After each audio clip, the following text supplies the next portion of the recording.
할머니가 읽어주는 하나님 말씀 쉬운 성경 요한계시록 18장. 그 후에 나는 다른 한 천사가 하늘에서 내려오는 것을 보았습니다. 이 천사는 큰 권세를 가졌는데 그 영광의 광채 때문에 온 땅이 환하게 밝아졌습니다. 그 천사는 위엄 있는 목소리로 크게 외쳤습니다.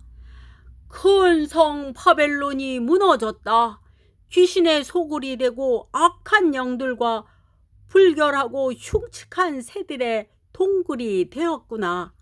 세상 모든 사람들이 음란의 독주에 취하고 세상 왕들이 그녀와 함께 음란한 죄를 짓는구나. 또 세상 장사꾼들도 그녀의 사치에 힘입어 큰 부를 누리는구나. 계속해서 하늘로부터 들려오는 또 다른 음성을 들었습니다. 내 백성들아, 그 여자의 죄에 빠져들지 말고 나와라. 그러면 그녀와 함께 멸망당하지 않을 것이다. 그 성의 죄가 하늘에까지 닿았고 하나님께서는 그녀의 죄악을 기억하신다. 그녀가 다른 사람에게 준 만큼 돌려주고 그녀가 행한 것에 배로 갚아 주어라. 사람들에게 많은 재앙의 잔을 부어준 만큼 2배로 채워 그녀에게 마시게 하여라. 그녀가 마음껏 사치와 영화를 누렸으니 그만큼의 고통과 슬픔으로 갚아 주어라. 그녀가 속으로 말하기를, 나는 여왕의 왕자에 앉아있다. 나는 과부와는 다르다. 내게는 결코 슬픔이 없을 것이다. 라고 하였다. 그러므로 끔찍한 이 일들이 단 하루 만에 그녀에게 임할 것이다. 죽음과 슬픔과 기근이 찾아오고 그녀는 불에 타 죽고 말 것이다. 전능하신 하나님의 심판이 내리기 때문이다. 그 여자와 함께 음란한 죄를 짓고 사치를 일삼던 세상의 왕들은 그녀의 몸이 불에 탈 때 피어나는 연기를 보고 슬퍼하며 목 놓아 울 것입니다. 그녀가 당하는 고통을 무서워하여 멀리 서서 이렇게 말할 것입니다. 끔찍하다, 끔찍하다. 강한 바빌론 성이 이렇게 되다니. 순식간에 멸망이 찾아왔구나. 땅 위의 장사꾼들도 그녀 때문에 슬퍼할 것입니다. 왜냐하면 더 이상 자신들의 물건을 사줄 사람이 없기 때문입니다. 그들이 팔았던 물건은 금은 보석, 진주, 모시, 자주, 옷감, 비단, 붉은 옷감, 각종 향나무, 상아로 만든 물건, 값진 목재, 청동, 철, 대리석, 계피, 향료, 향수, 향유, 유향, 포도주, 올리브기름, 고운 밀가루, 밀, 소, 양, 말, 수레, 종, 그리고 사람의 목숨까지도 있었습니다. 장사꾼들이 말할 것입니다. 바빌론아, 너가 그렇게도 탐내던 좋은 것들이 너의 곁에서 다 떠나 버렸구나. 너가 가졌던 모든 부와 호화스러운 것들이 사라졌으니 너가 다시는 이런 것을 볼 수 없겠구나. 그녀 덕택에 부자가 된 장사꾼들은 자기들에게도 화가 비칠까 두려워 가까이 가지 못하고 멀리서 바라보며 슬프게 울 것입니다. 그리고 이렇게 말할 것입니다. 끔찍하다.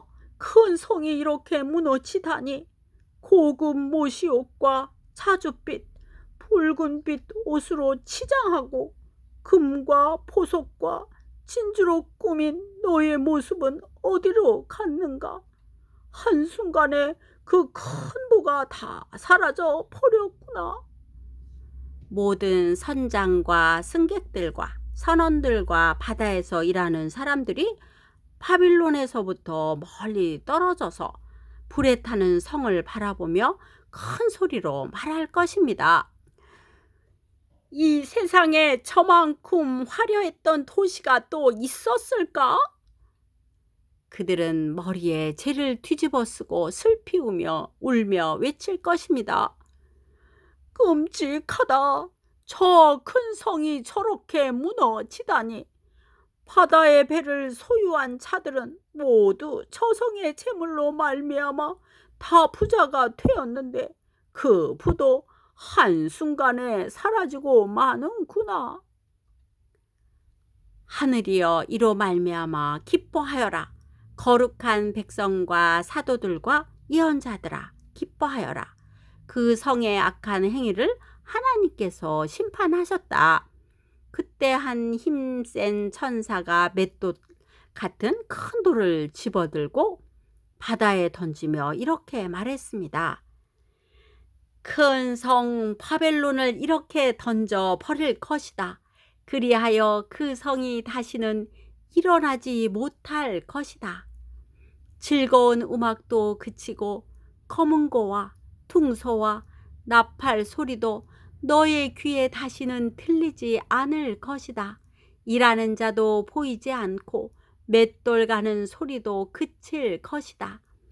또 등불빛이 다시는 비치지 않으며 신랑 신부의 즐거운 소리도 듣지 못할 것이다. 그 성의 장사꾼들은 세상을 휩쓸고 다니며 큰 돈을 벌었고 너희 속임수의 모든 나라가 속임을 당하였다. 이제 예언자와 거룩한 백성들과 이 땅에서 죽임당한 사람들의 피의 대가를 치러야 한다. 오늘도 말씀 한 장 잘 듣고 읽었네요. 여러분이 어떤 일을 시작했다가 포기해 본 적이 있나요? 왜 포기했나요? 지루해서요? 아니면 끝까지 가는 것이 힘이 들었나요? 하나님은 이미 여러분 안에서 좋은 일을 시작하셨어요. 혹시 우리가 잘못하거나 실수를 해도 하나님은 우리를 택하셨기 때문에 포기하지 않고 끝까지 사랑하시며 도와주신답니다. 기도의 후원자이고 지지자이며 열렬한 팬인 할머니가 사랑하고 축복합니다.